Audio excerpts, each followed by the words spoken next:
Students, today we will discuss question number 3a. Question number 3 is given 16 ratio 40 equal to 20 ratio 30. Then यहाँ पे find करना आपको which of the following statements are true. Then मेरे पास question number 3 first A दिया है 16 ratio 40 equal to 20 ratio 30. इस जगह 16/40 equal to 20/30. Then cross multiply 16 3 जा कितना होता है 480 एंड 42 जा 800. ठीक है. देन यहाँ पे दोनों क्या होंगे एक दूसरे के equal does not equal to होंगे. क्यों यहाँ पे प्रोपोर्शन नहीं होगा because since the product of means is not equal to the product of extremes है ना. अगर यहाँ पे मेरे पास A ratio B proportional C ratio D था तो यहाँ पर ये प्रोडक्ट ऑफ मीन्स है ना इक्वल टू होता है product of extremes. Okay. Then यहाँ पे आते हैं नेक्स्ट देन लिख देंगे since the product of means is not equal to the product of extremes hence it is not true. Okay. Same as question number B 16 ratio 24 and 30 ratio 20. इसको find कर लेना. Question number C and question number D. Question number B C and D is your homework. Okay. Question number 4 का first दिया find the value of x in the following proportion. First question दिया x ratio 3 proportional 12 ratio 4. Then ये हो जाएगा आपके पास x ratio 3 proportional 12 ratio 4. Then यहाँ पे क्या हो जाएगा x/3 equal to 12/4. Cross multiply 4 into x equal to 12 into 3. X equal to हो जाएगा 12 इंटू 3/4. 4 4 4 3 12 3 3 9. देन एक्स की वैल्यू क्या आ जाएगी आपके पास 9. Okay. Next question next B C and D is your homework. Question number 5 the first third and fourth terms of a proportion are 80 30 and 24 respectively. Find the second term. Then आपके पास दिया होगा first third and fourth terms of proportion 80 30 and 24 respectively. Find the second term. Let the second term be X. Let कर लेंगे let second term equal to X. First terms 80 third terms 30 and fourth terms 24. Then हो जाएगा 80 ratio X and proportional 30 ratio 24. Upon में कर लेंगे 80 upon x equal to जाएगा 30 upon 24. Cross multiply 30 into x equal to जाएगा 80 into 24. X equal to हो जाएगा 80 into 24/30. 0 से 0 कैंसिल 3 × 3 3 8 जा 24. देन 8 8 जा होता है 64 and this is your right answer. Okay. Next question number 6. Question number 6 prove that X is the mean proportional between 4 and 9. Okay. Then हमको बताना है इसमें मीन प्रोपोर्शन बताना है 4 इंटू 9 है ना. देन देखते हैं आपके पास लेट कर लेंगे let X be the means proportional between 4 and 9. Because जैसे मान लिया हम चेक कर लेते हैं कि यहाँ पे कुछ हमको ऐसा प्रूफ करना होगा 4 रेशियो 6 प्रोपोर्शनल 6 रेशियो 9 जैसा है ना. एंड देन यहाँ पर ये मीन्स प्रोपोर्शन है और यही हमको प्रूफ करना है कि 6 जो है मेरा मीन्स प्रोपोर्शन है क्या नहीं है. Let X be the mean proportional between 4 and 9. Then we can write this 4 ratio X proportional X ratio 9. Then हो जाएगा 4 अपॉन एक्स एंड देन हो जाएगा X upon 9. Cross multiply X square equal to 36. Then X equal to जाएगा √36. Then X equal to आपके पास क्या जाएगा 6. Okay. Then हो जाएगा hence the mean proportional is 6 between 4 and 9. Okay. And this is proved. Okay.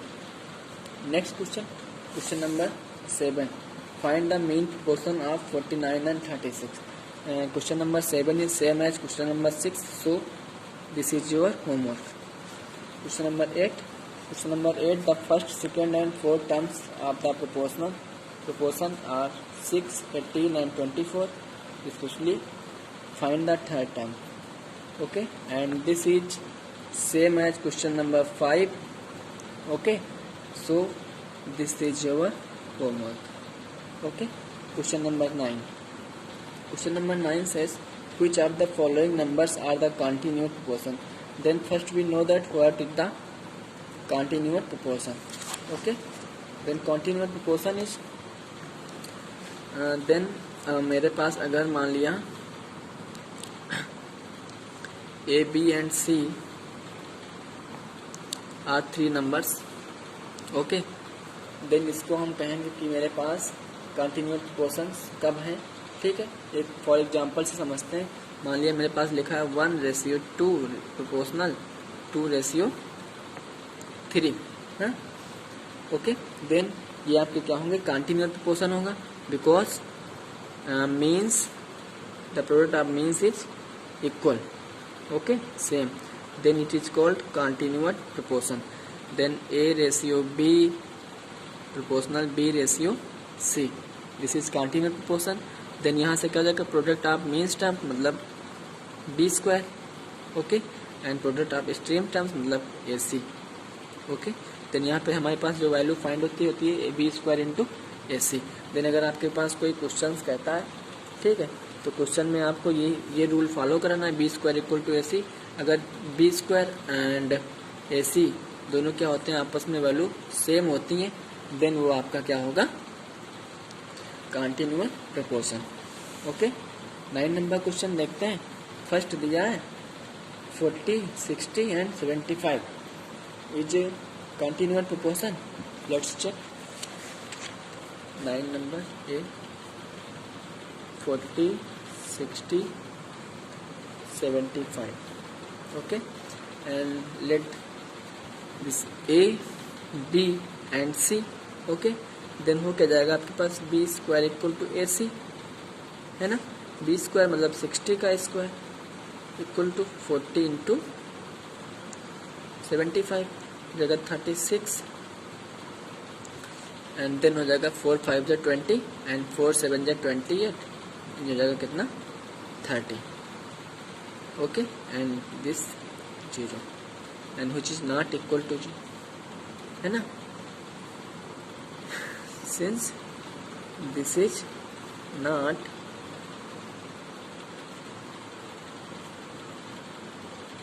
continuous proportion. Okay, then next question number B 10, 20 and 40. then middle term 20 B² square करेंगे इसका, इन दोनों terms का आपस में क्या कर देंगे, मल्टीप्लाई कर देंगे. चेक कर लेंगे अगर मेरा आ रहा होगा B² and 4AC equal. Okay, then ये क्या होगा, आपका कंटिन्यूअस प्रोपोर्शन होगा. देन चेक करते हैं question number B 10, 20 and 40. Question number B 10, 20, 40. Okay, then ये A, B and C B² equal to A into C, 20² equal to 10 into 40, square of 20 400, 40 10 जा 400 and this is equal, this is continuous proportion.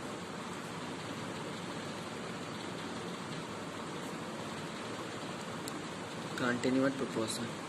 Okay, answer. And same question number C and D ये जो है होगा. Okay, next question number 10.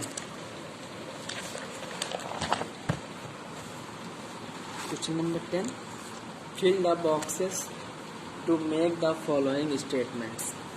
Okay, देखा 39% ratio, फिर blank है, फिर इसके बाद पर्सन्स, फिर 7 एंड 35. ओके, 10 फर्स्ट दिया आपके पास 39% रेशियो,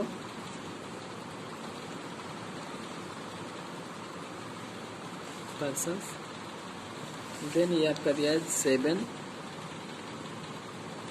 रेशियो 35. ओके, सॉल्व करते हैं इसको. लेट यहाँ पे आपके पास ब्लैंक है, वहाँ पे लेट कर लेंगे x, अगर 39 persons ratio x persons ratio ₹7 and ratio ₹35. Find the value of x. 39 by x equal to जाएगा 7 by 35 क्रॉस मल्टीप्लाई हो जाएगा x into 7 equal to 39 into 35, then x equal to जाएगा 39 इंटू 35 अपॉन हो जाएगा 7, 7 जा 7, 7 5 जा 35, then 39 and 5 multiply करेंगे, 5 9 जा 45 एंड 5 3 जा 15, 15 एंड 4 कितना होता है 19, देन x वैल्यू आ जाएगी 195, देन 195%, ओके। देन यहाँ पर क्या हो जाएगा 195%, देन ऐसे ये भी होगा 25 ग्राम जैसे 625 ग्राम है ना, फिर यहाँ पे हम क्या कर लेंगे x की वैल्यू x रख लेंगे, ठीक है, वहाँ से हम फाइंड कर लेंगे। Then C and D same as question number A, then B C and D each over homework, okay. लिखा है the ratio of income of expenditure of a family is 9:7. Find the saving his expenditure is 35,000 by the method of proportion, है ना। हमको क्या करना है, proportion के method से इनकी वैल्यूज को हमें फाइंड करना है। Ratio of income of expenditure of a family is 9:7, okay. Method of proportion मेरे पास होता क्या है, वही A ratio B,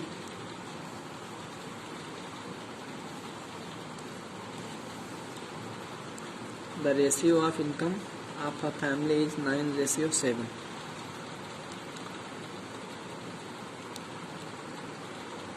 ratio of family equal to 9:7, okay. and find the saving expenditure is 35,000 by the then income उसकी कितनी है,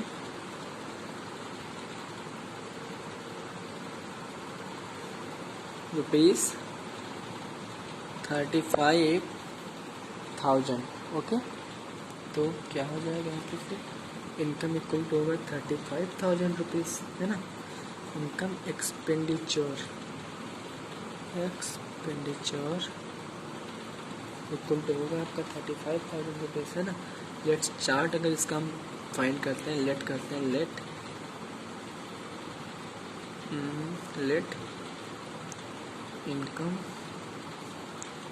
B x, है ना, क्योंकि यहाँ पे आपके पास दो रेशियो दिए हैं 9:7 एंड आपके पास एक इनकम दी 35,000 रुपीज़, दूसरी चेक कर मान लेते हैं एक्स। देन यहाँ पर हम क्या करते हैं, चार्ट बनाते हैं, फैमिली एंड दूसरा हो जाएगा आपके पास इनकम। फैमिली रेशियो कितना है आपके पास 9, है ना, एंड कितना है 7, है ना। देन इनकम आपके पास कितनी है 35, देन यहाँ पर इनकम आपकी कितनी 35,000 रुपीज़ एंड ये क्या है आपकी एक्स, ओके। देन यहाँ पे इसको हम कवर कर देते हैं, ओके। देन अगर रेशियो लिखेंगे तो 9:x प्रोपोर्शनल टू 7:35,000, इसको लिखते हैं 9/x 7/35,000, okay. Then cross multiply ये हो जाएगा 7 into x equal to 9 into 35,000, then X equal to जाएगा 9 इंटू 35,000 बाई 7, ओके। एंड 7 इन जा 7, 7 5 जा 35, हो जाएगा आपके पास 45,000 rupees. And income other income expenditure आएगी आपके पास 45,000 रुपीज़, ओके। देन उसके पास जो सेविंग इनकम होगी, देन सेविंग इनकम क्या होगी उसके पास, सेविंग इनकम होगी आपके पास, अगर हम 45,000 रुपीज़ से सब्ट्रैक्ट कर देंगे 35,000 रुपीज़, देन जितना आएगा वो आपका क्या होगा सेविंग होगा। देन यहाँ बचेगा कितना 10,000 rupees, okay. And this is your right answer. Okay, next question, question number 12. Question number 12 says, if a car moving at a constant speed covers 7 km in 6 km in 7 minutes 30 seconds, how long will it take the travel 36 km, है ना. Then let time to travel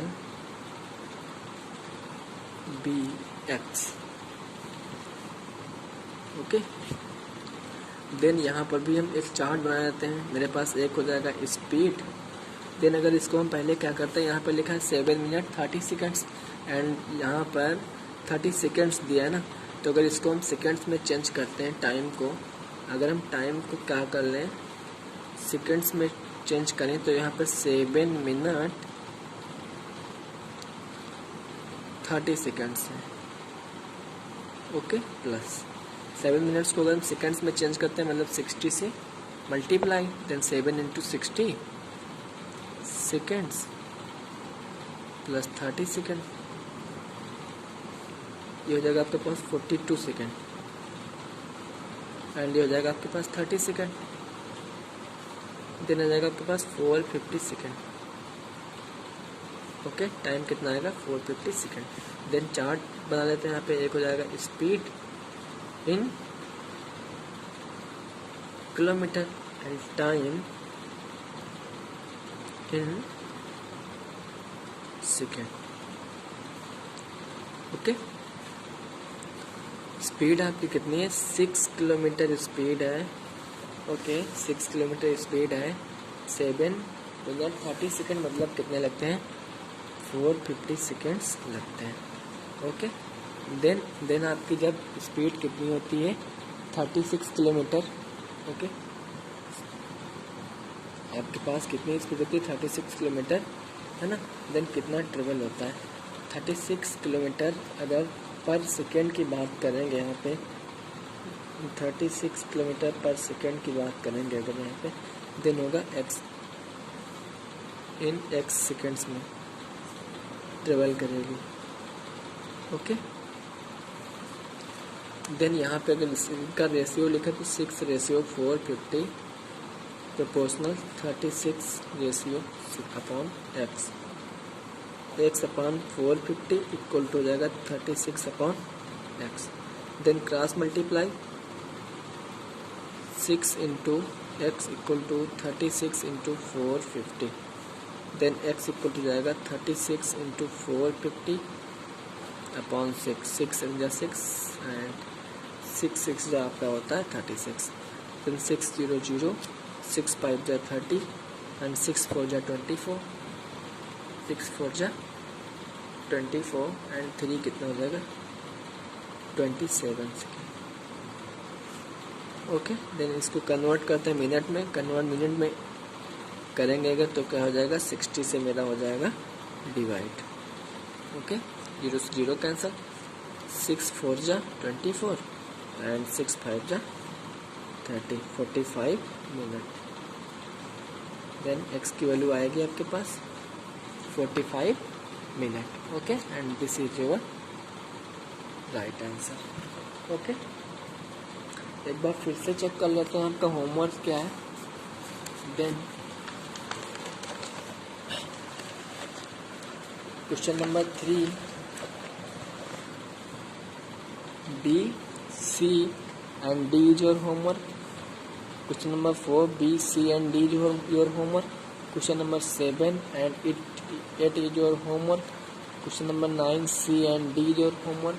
Okay, and next day next exercise and you also read unitary methods. Okay, unitary methods. Okay, thank you class.